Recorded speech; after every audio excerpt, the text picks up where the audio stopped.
Évangile selon Marc, chapitre 15, versets 24 à 41. Il le crucifie et se partage ses vêtements en tirant au sort ce que chacun emporterait.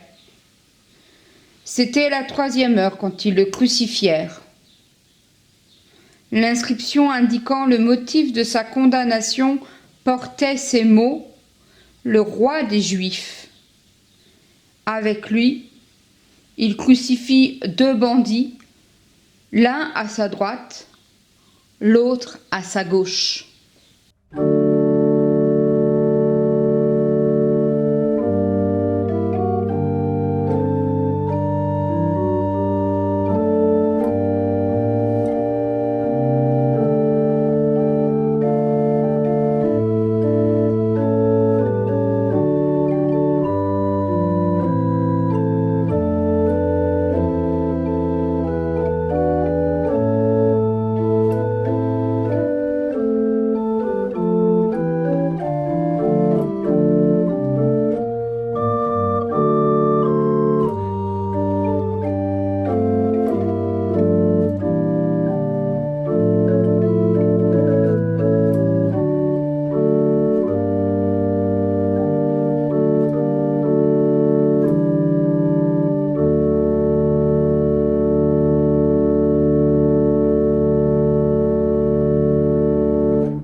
Les passants l'injuriaient en hochant la tête.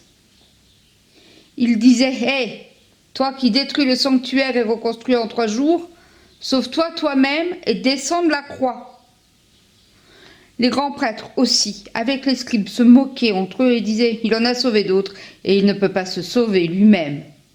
Que le Christ, le roi d'Israël, descende maintenant de la croix, afin que nous voyions et que nous croyons. » Ceux qui étaient crucifiés avec lui l'insultaient aussi.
À la 6e heure, il y eut des ténèbres sur toute la terre jusqu'à la 9e heure.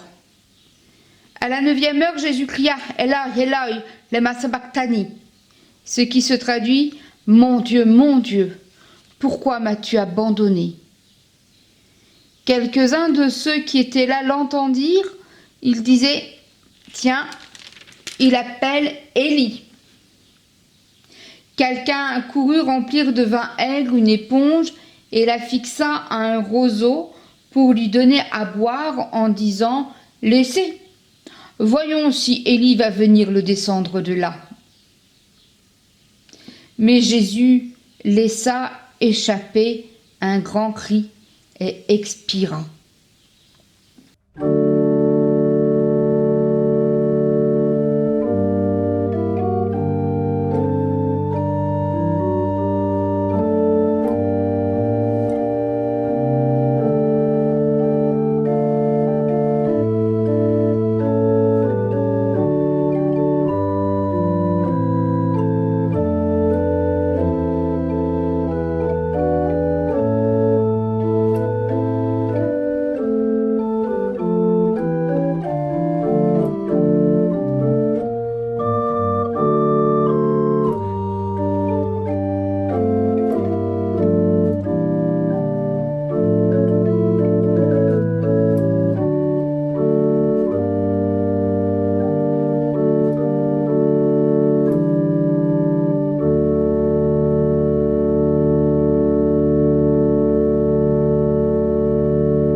Le voile du sanctuaire se déchira en deux, d'en haut jusqu'en bas.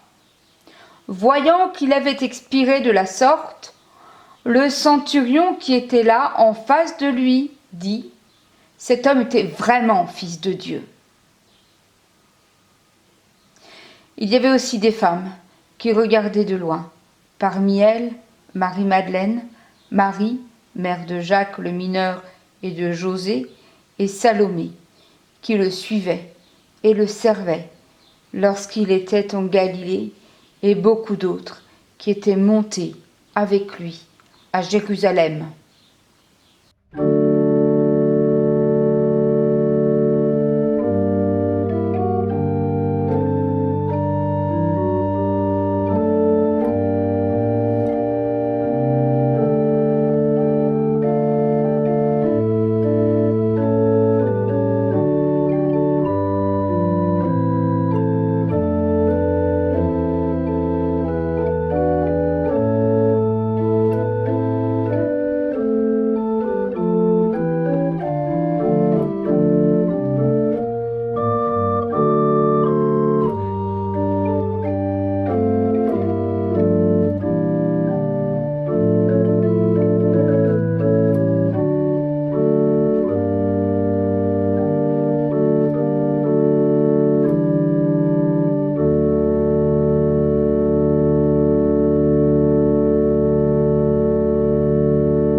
Jésus est seul et abandonné. Ça, on l'a déjà dit. On l'a déjà vu au moment de l'arrestation de Jésus. Tous ses disciples l'abandonnent et fuient. On l'a vu aussi avec Pierre, le disciple Pierre, qui est dans cet entre-deux où il a envie d'être avec Jésus, mais pas trop non plus, parce qu'il risque sa vie. Jésus est seul et abandonné parce que tous les autres ont fui, parce qu'ils ont peur pour leur vie. On peut les comprendre, non ?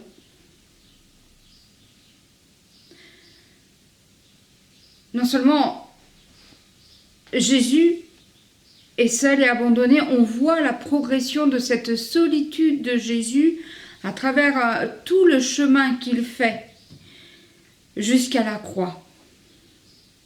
Mais on arrive à ce moment de la croix où non seulement Jésus est seul, abandonné, mais seul face à tous. Seul face à tous. Au fond, il l'a déjà été, ça aussi. Seul face à ceux qui lui crachaient dessus, qui faisaient semblant de le traiter comme un roi, qui lui tressaient une couronne d'épines, qui se prosternaient devant lui. Seul face contre tous, ça, il l'a déjà été, et il l'est encore. Il est encore face aux passants qui ne sont pas des passants improvisés, qui ne sont pas des passants de hasard, mais sont forcément de ceux qui ont suivi le chemin du calvaire, avec Simon de Cyrène qui portait la croix. Il est seul face à eux. Il est seul face aux grands prêtres et aux scribes qui encore se moquent de lui. Il est seul face aux deux bandits qui l'entourent sur leur propre croix. Il est seul maintenant face à ceux qui se moquent de lui en tant non plus que fils de Dieu, ni fils de Dieu, ni roi, mais maintenant sauveur. Sauve-toi toi-même, toi qui en as sauvé tant d'autres. Descends de la croix. Non, il n'est pas simplement seul face à tous. Il est maintenant seul face à lui-même. n'est-ce pas la plus grande des solitudes? Quand on est seul face à une décision à prendre pour soi-même et pour les autres. N'est-ce pas la plus grande des solitudes? Quand cette décision implique de garder notre propre vie ou celle des autres. Jésus n'a pas choisi. La décision s'est imposée à lui.